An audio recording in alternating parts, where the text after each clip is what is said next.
We come to Revelation chapter 12, and John sees a pregnant woman clothed with the sun. That means brilliant and bright. Under her feet, the moon, and having a crown with 12 stars. Somehow the number 12 tells us this has got something to do with God's people, right? And this pregnant woman gives birth. And the next thing we see is a great red dragon. The next picture, first a pregnant woman clothed with the sun, moon under her feet, with this crown. And then the next scene is a great red dragon with 7 heads, 10 horns, 7 crowns. The dragon later identified as Satan. All right, of course, we know usually a dragon is identified as Satan many times, right? All these pictures, 7 heads, 10 horns, 10 crowns, means he rules the world. I think that's what basically it means, okay? And this great red dragon wanted to devour the child that this pregnant woman gave birth to, right? Okay, so let's get the picture. Who is this pregnant woman? I think it speaks of Israel. Of course, Christ was born through the nation of Israel. Okay, and it also could represent spiritual Israel. I mean, later on, it also includes spiritual Israel, right? Because it's God's people, right? So the pregnant woman is God's people, starting off as Israel, later the church, right? Which from Jesus came from Israel, right? Then the great red dragon wanted to devour this child. We know that in Matthew, right? They tried to use King Herod to kill the baby. And then they said this child that was to be born would rule all the world. That means I believe this is Jesus, okay? So it's talking about Jesus' birth. And then immediately it says this child was born and then caught up to God. I think this is a telescoping of all the events. No need to talk about his life, his death, his resurrection, because that's all well known already, all right? So it just says this child was born and the devil wanted to destroy this child, okay? And then it goes on to say, this woman fled to the wilderness to be protected and provided for 1,260 days. Always sounds very mysterious, right? So I think this speaks of God's people fleeing during this great tribulation from the evil one, from Satan. And God will protect and provide for them during this 1,260 days of great tribulation. All right, so the first part of chapter 11 gives this scene, okay, right? And then it switches gears and says, John saw a war in heaven. Michael, the archangel, fighting with the dragon. And finally, Michael and his angels, his army, win, and the dragon and his army lose. And they are cast down to the earth. Okay? So there's a war up there that we are not aware of. Michael is the archangel, the leader of the good angels. Satan or Lucifer or the great dragon is the leader of the fallen angels, right? And there was a battle, and then they were cast down to earth. Actually, in Revelation 12, verse 4, it says, his tail swept 1/3 of the angels from heaven onto earth. So probably 2/3 of the angels are loyal to God. 1/3 were deceived and led by Satan, and they were all swept down at this time to the earth. And then a song is sung, says, "Rejoice, heaven, because Satan and his demons are thrown out of heaven, but woe to the earth, because Satan is now angry, and he knows he only has a short period on earth to persecute the woman." Right? Again, meaning to persecute God's people. So, woe to the earth, because now the Satan and his demons are thrown out, and they will focus their energy on persecuting God's people. Presumably, before this, they will have their battles half up there, half down there, but now they're all down here. They focus on persecuting God's people on earth, right? And then in Revelation 12 it says, "To this woman was given 2 wings of an eagle to fly away." I haven't a clue what it means. Maybe just because God gives them the ability to escape from the persecution, or run or flee from the persecution. All right. And then even says that the demon was so angry, he caused a flood hoping to drown them, but the earth opened up and the flood was, it swallowed up the water so that the people were not persecuted, were not drowned. I really have no idea what this eagle's wings are, but it may be symbolic of them having a chance to run, and then of the devil trying to drown them. Okay, and then the earth opening up, just maybe symbolic of God wanting to protect, God protecting the persecuted believers on earth at this time. All right, so here we see this picture. It's kind of like confusing, you know. Sometimes you see like it describes that the dragon wanted to devour this woman in the early part, right? And then how they fled to the wilderness. And then later, it seems to say again, they were given wings to flee. Now, so is this like describing the same thing? I think so. The first part speaks of them fleeing. The second part speaks of them fleeing on wings of eagles, so to speak. All right? The first part says that demon was going to persecute them. All right? But the second part, he says the dragon is going to persecute them with a flood of water. So maybe more details given the second part of Revelation 12, actually describing basically the same thing. Basically,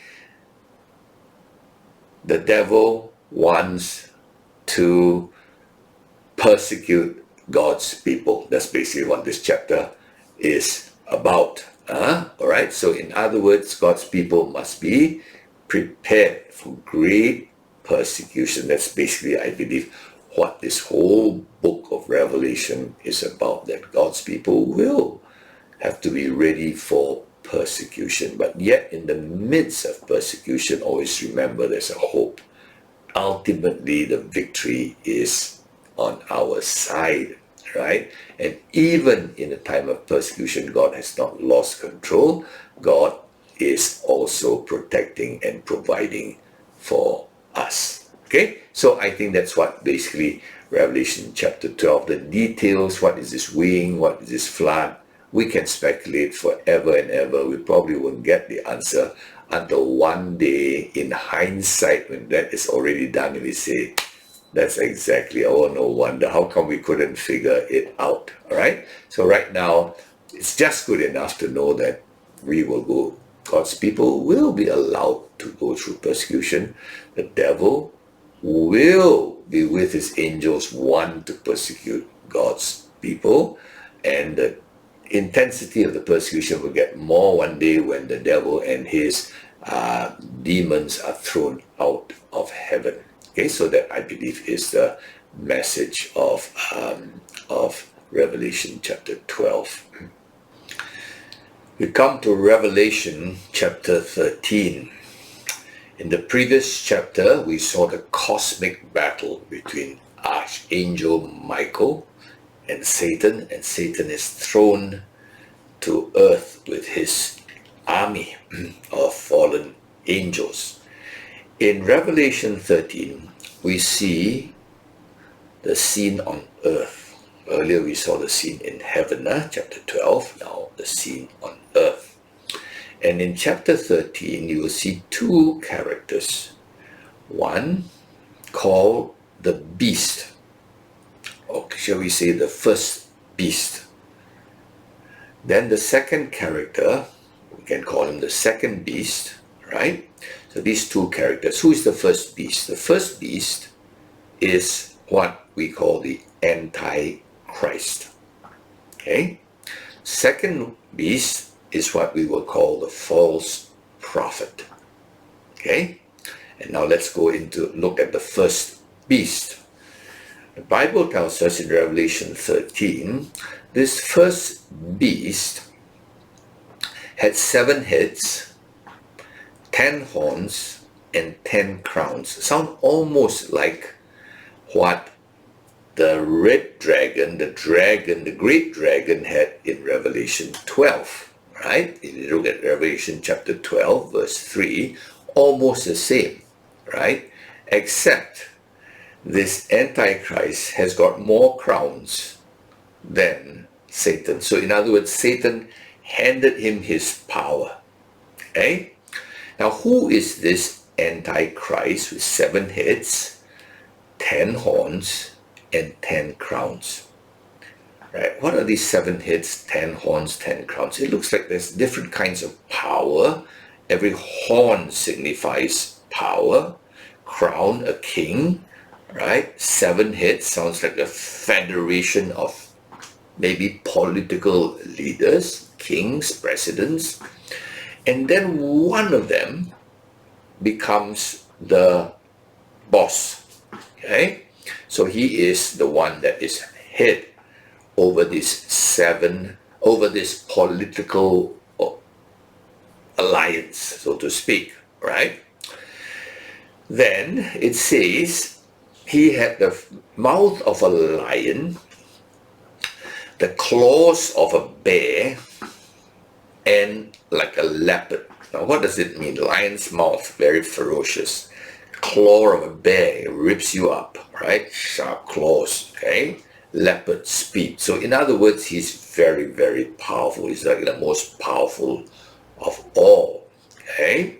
And what he's got on his forehead is blasphemous names against God, blaspheming against God of heaven. And Revelation 13 tells us he gets power from Satan. And how does he get his power? It says he appears to have been, one of the heads, this Antichrist, appears to have been mortally wounded, looks dead. But then he resurrected. And then all the other leaders saw this leader who maybe assassination attempt or whatever, he was shot dead, he was like put in a mortuary, then he rises up.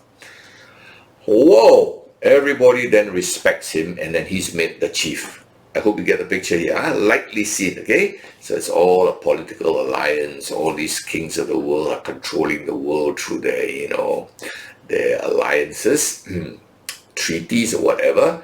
But one of them suddenly gets the attention because he seems to rise from the dead. Can you see the type, the imitation of Jesus Christ? He rises from the dead, given power from Satan, right? Okay, to rise from the dead. Maybe not dead, but appear to the world to be dead, okay? Seem to have a mortal wound. And then the whole world looks up to him and worships him and say, who is like this beast?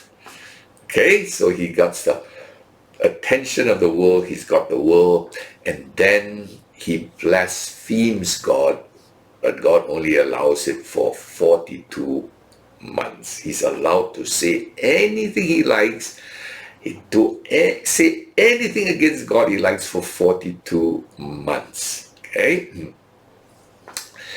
And he's allowed to persecute the Christians during this 42 months, 3.5 years. And he's given authority over the whole world during this month, and the whole world worships him. Who do I mean by the whole world? The Bible makes very clear in Revelation 13, all will worship him except those whose names are in the Lamb's book of life. Except those who are truly born again refuse to worship him. And then there's a line in Revelation 13 said, endure, be faithful, be careful, endure, be faithful. Right? So here everybody's worshipping this Antichrist, not the real Christ, the Antichrist. Now let's just back up a little bit, okay? Who is this Antichrist? Has he been identified before? Yes. In 2 Thessalonians chapter 2, verse 3 and 4, he's called the man of lawlessness. Right?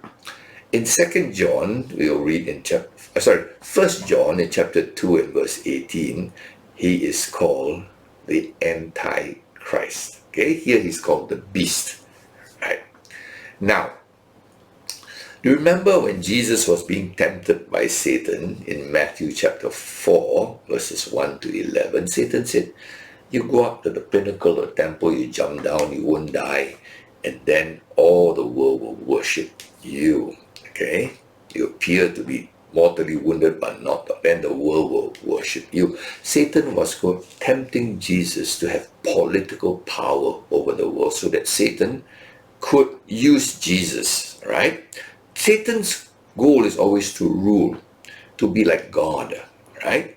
But since Jesus refused Satan in Matthew chapter 4, okay, and then now he has found another Jesus, and false one, counterfeit Jesus, okay, through whom Satan will rule the world through this Antichrist for 3.5 years only. God allows all these things. It's amazing, right? So God can control things. So he's perfectly fine with all these things. But look, when we on the earth look at it, it's like God out of control. No. It's all part of this grand plan of God, which will all work out for his glory in the end. Okay, so you see here we have in chapter 12 we see a spiritual being, Satan. Then we see his man on earth, the Antichrist. Okay, now we see the next person in Revelation chapter 13. This is called the second beast. Okay. Now the first beast rose up from the sea. The second beast rises up from the earth. This one totally looks different. Looks like a lamb. Just 2 horns, ordinary looking. As opposed to the first beast, which looks kind of weird. 7 heads, 10 horns, 10 crowns. This one is like a lamb. 2 horns. Wow. Looks like a lamb. Harmless. But it says, this lamb speaks blasphemous words. And this lamb too is given power by Satan to make everyone in the world worship the first beast, worship the Antichrist. How does he have the power to make the whole world worship the Antichrist? Very simple. Satan gives this lamb power to do miracles, to call down fire from heaven, to even tell the world, make an image of the beast, and this lamb can animate the image of the beast to look alive and speak like a living being. In other words, an idol, which the world loves idols, but this idol is not a dead idol. This idol is an animated idol, can talk, and it tells everyone, worship. You must worship the image of the beast, this idol here, okay, or die. Wow, who is this lamb? Another human,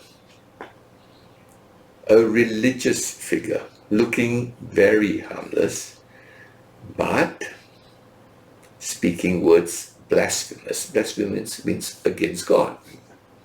Though he looks like a religious figure, but he brings people to worship not God, but worship this image of the beast that is made, and he animates this image of the beast. So the whole world comes to worship this image of the beast, right? Or they die. They will be persecuted to death, right? But not all, that's not all. His power is not just making people worship the image of the beast. His real power is he makes everyone who worships the image of the beast to also have the mark of the name of the beast or the number of the beast on his forehead, on his forearm. Wow, you say, what in the world is this now? This is kind of bizarre already. No. If you go back to Deuteronomy, chapter 6, verses 4 to 8, you will find Jews were told that they must worship God and God alone and love him with all their heart. Okay, that's the law of God. This whole law of God is summarized in this. There's one God, Jehovah himself, that's all. And love him with all your heart, that's all. All the rest of the law is summarized in this. Okay? And Jews were said these words, we call this the Shema, S-H-E-M-A, the Shema. The Shema is what all Jews declare. There is but one God, and we must love this God. And this Shema is supposed to be written on the forehead and the arm of every Jew. I think it meant figuratively. All right? In other words, you always remember this truth. It's one God. My role as a human being created by this God is to worship and love this God. So my forearm and my forehead, just to remind me all the time. Today, if you go to Israel, and there are Orthodox Jews, ultra-Orthodox, really follow everything in the Torah, they actually tie this verse, Deuteronomy chapter 6, verse 4 and 8, the little verse, they write those in a little scroll, and they put it in a little, they call it a phylactery on the forehead here, and it's bound by a leather strap on their forehead. And on their arm, another little verses written, Deuteronomy chapter 6, 4 and 8, in a little, like an armband there on the forearm, leather. You can see it in Israel today, right? That is the Shema they write on the forehead. But now, this is like the anti-Shema. Instead of loving God, the heaven, you love this beast, this Antichrist, this image. Okay, so it's a mockery of what God wants, does exactly anti-God. So who is this false prophet, the second beast that comes up of the earth? Some religious leader who unites the world by his amazing miracles. He can do any kind of miracles, okay? Given by satanic power. Remember, Satan can do miracles. Please don't get impressed by, oh, it's a miracle, it must be from God. Early in the Bible, Exodus, remember Pharaoh? When Moses did a miracle, Pharaoh's magicians did a miracle. Moses did a miracle, Pharaoh's magicians did another miracle. There's satanic power. We know that. Every non-believer knows that. Okay, sometimes Christians don't even know that. Okay, so that's why people worship Satan. Satan has power, but limited, okay, not unlimited like God. Okay, so what are we seeing now here? Okay, we are seeing the unholy Trinity, not the Holy Trinity. Holy Trinity is Father, Son, and Holy Spirit. The unholy Trinity is Satan, Antichrist, and false prophet. Okay, so Satan is pretending to be like God the Father. Antichrist is like Jesus the Son, okay? The Antichrist, trying to be like Jesus, resurrected from the dead. And then, Holy Spirit, the false prophet, is like the Holy Spirit can do miracles, okay? So, we see here, Satan really imitates, tries to be like God as much as he can, okay? And if you don't know the truth, you'll be amazed. So many people begin in those days to say, this must be the real God. They heard of Jesus, the resurrection. They heard of the miracles of Jesus, the Holy Spirit. All right?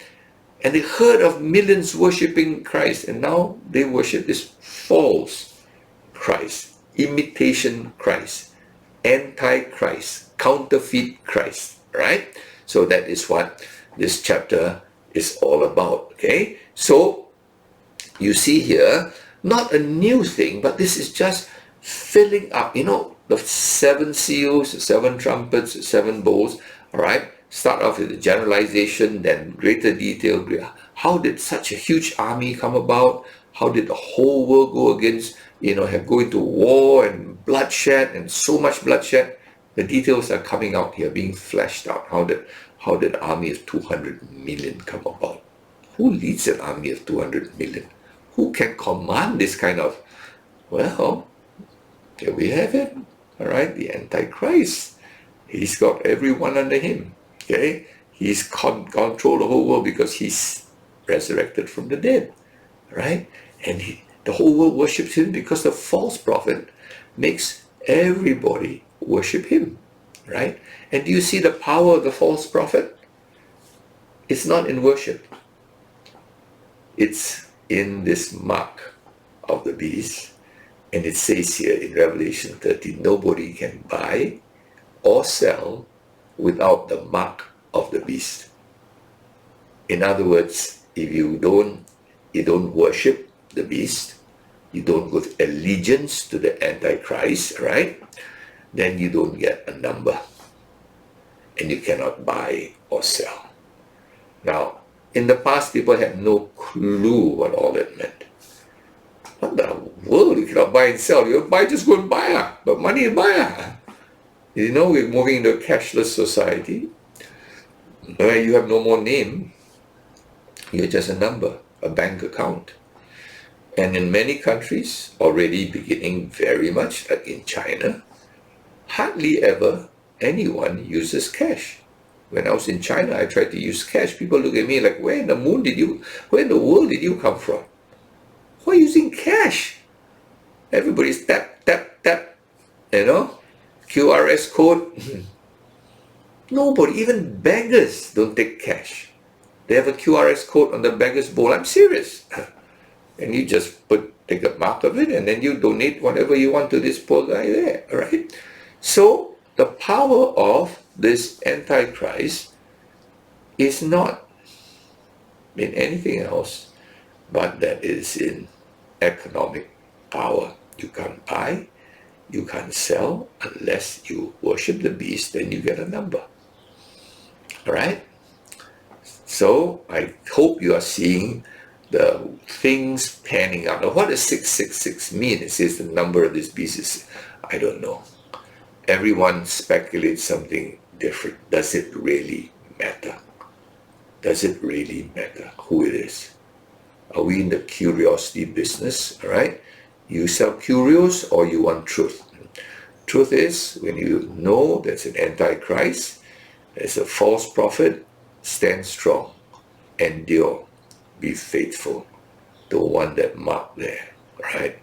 Which will condemn you forever. You may have to suffer, Christians, but you will have eternal life in a new heaven and a new earth. The devil can take your life. He cannot take your inheritance, your eternal inheritance away. Right? So this is you can actually see this panning out. World alliances, etc. All right? And then finally the mark of the beast, to buy and sell. Control is always economic power. All right? It is the economy that controls the world. We come to Revelation 14. Remember, in the previous chapter, we saw the mark, we saw the image of the beast, the Antichrist, people made to worship the Antichrist, or else starve and be persecuted to death. Now, of course, this was very meaningful for the original readers. It's not something weird to them. They were asked to worship Caesar or suffer persecution up to death, right? So they were already having a foretaste of it, and this is written to them to tell them, don't you worship the image, don't you worship Caesar and say Caesar is God. He's not. It's only one God, not multiple gods, right? So that was a warning in Revelation 13. Revelation 14 is encouragement. Okay? And let's see the encouragement given to the original readers and to us who will one day face persecution, who are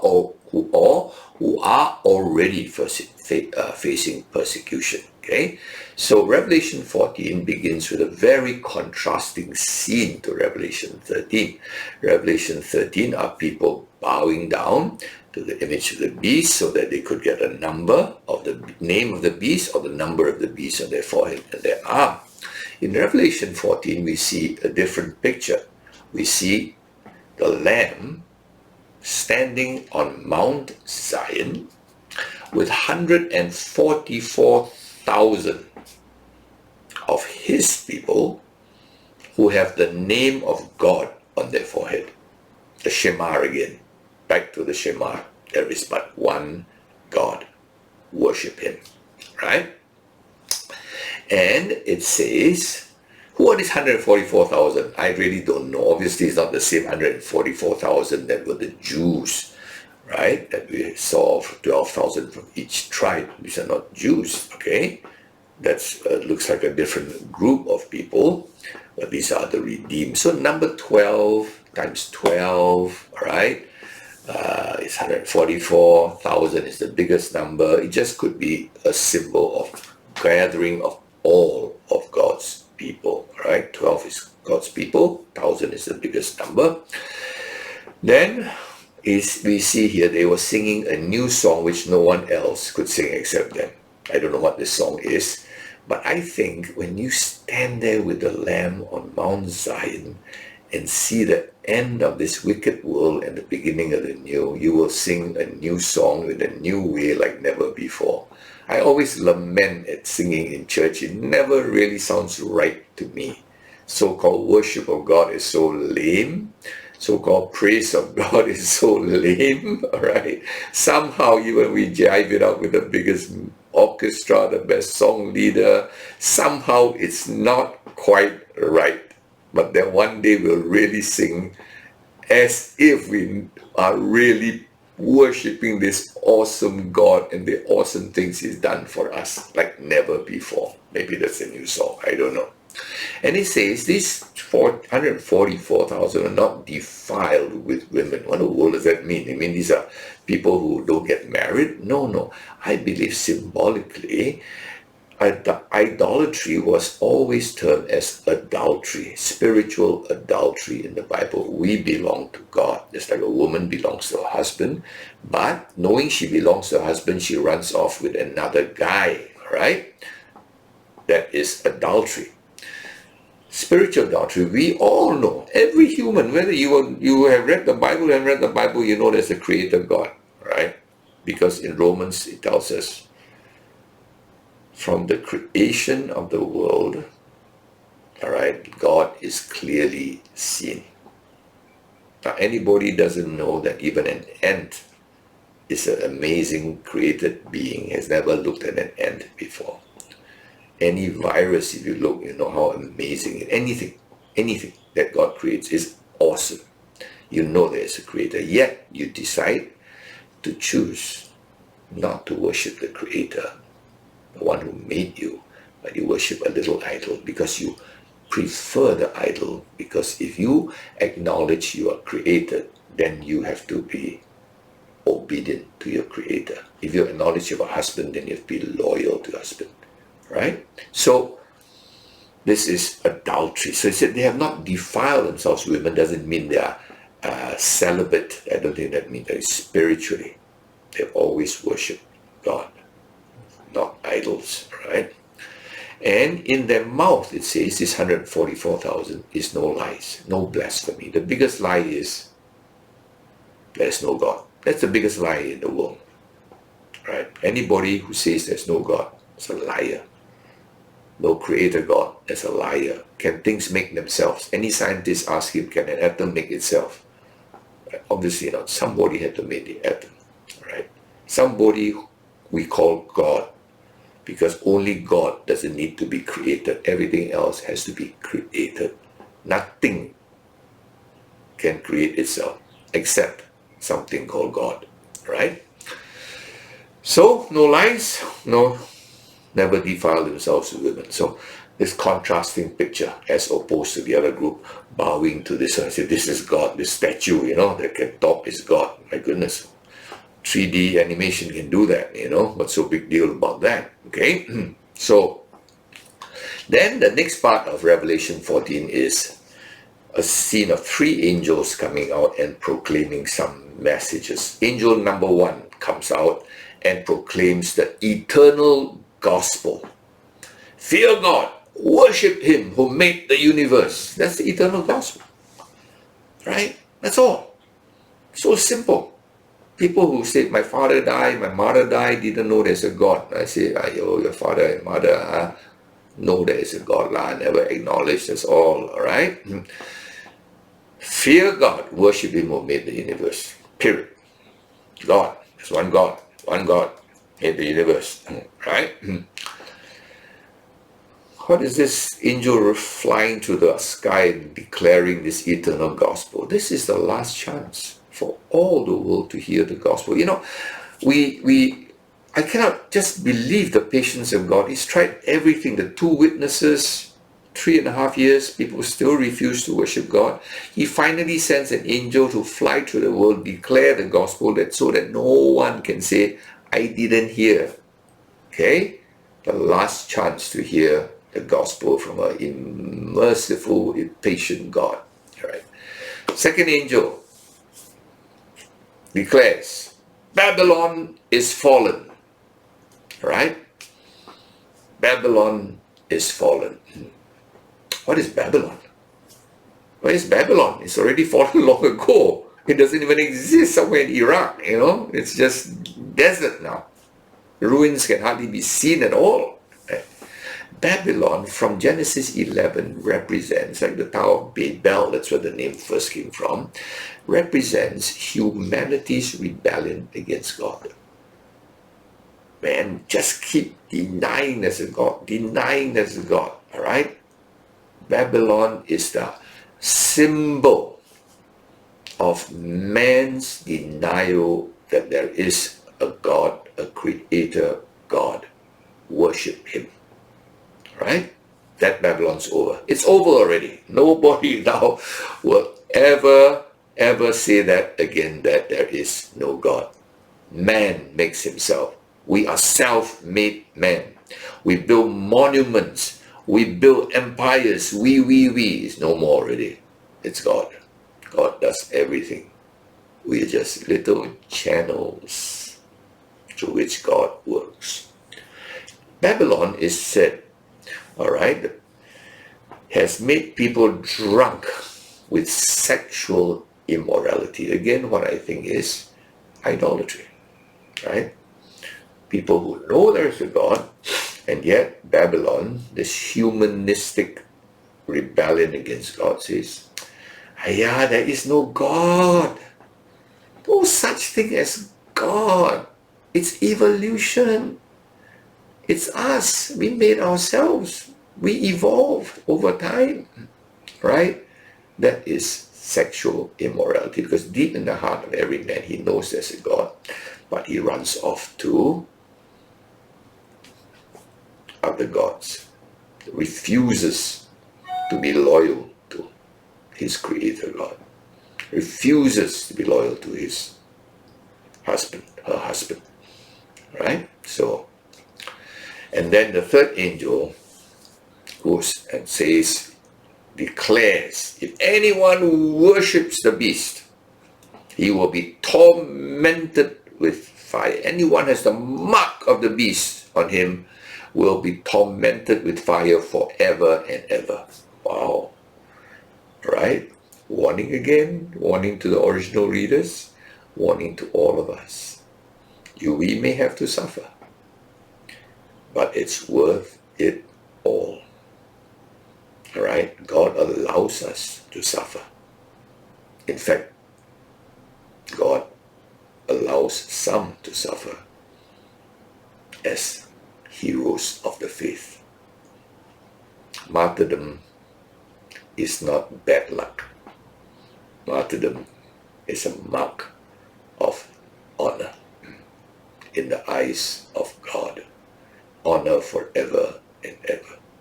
We don't choose to martyr ourselves, but if we are martyred for the faith, then it's a mark of honor. Like hero soldiers dying for their country, willing to die for their country. There are soldiers of Christ willing to die for Christ. All right, and then the chapter 14 ends with image of a white cloud coming down, the Son of Man on the white cloud with a sharp sickle, and he reaps in the harvest. Says the harvest is ripe for reaping, and he reaps in his people.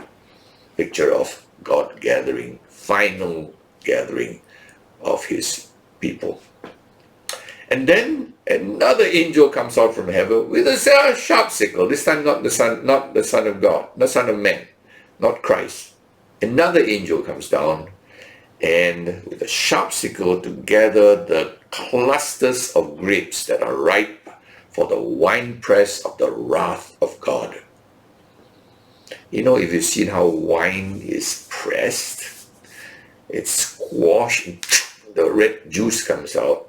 It's a picture of the wrath of God crushing mankind, crushing rebellious mankind. Right? Christ went to Gethsemane the night before he was crucified. Gethsemane means olive press, pressing, squeezing oil out of the olive fruit. This one is squeezing blood out of grapes. And it says, these were gathered, crushed under the wrath of God's anger for their rebellion. Their blood will flow for over 200 miles, knee high. Is this a kind of detail of the Battle of Armageddon to follow? Maybe, I don't know. Looks like it. 200 million soldiers, horses, whatever, the blood just flowing and flowing. All right? So, what do we see in Revelation chapter 14? We see the mercy of God, still sending angels to warn with the eternal gospel, telling people, Babylon's finished. All right? Telling people, don't worship the Lamb, the mark of the beast, or you will be tormented. God still warns and warns throughout history. He sends prophets.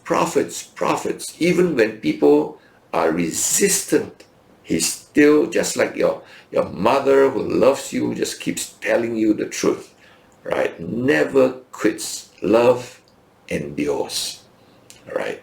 This is the love of God. And finally, in Revelation chapter 14, we see a picture of the end when everything is settled. Again, as I say, it's not sequential. It's not chronological. These are snippets taken to fill up details of the war, the famine, the suffering on earth. This gives like a micro picture of what is happening, right? So I hope you don't try to put it into order chronologically. Some people have tried and nobody seems to have succeeded in it. It seems all too confused, right? But the key thing is we know, be faithful to God. Don't ever put allegiance to a false God, okay? Our allegiance is the name of our God, the Shema, right? Which God told his people right in Deuteronomy, right at the beginning of the Bible. At the end, he says, still keep that mark there. Not physically, but always know this worships only God. I'm loyal only to my Creator and no fake. Right? So I hope this gives you a very good picture, as it did to the original readers whom John wrote to, right? The 7 churches who were tempted to have to say Caesar is Lord, Christ is not Lord. Caesar is God. All right? So God bless you with this encouragement as we may face persecution in the time to come.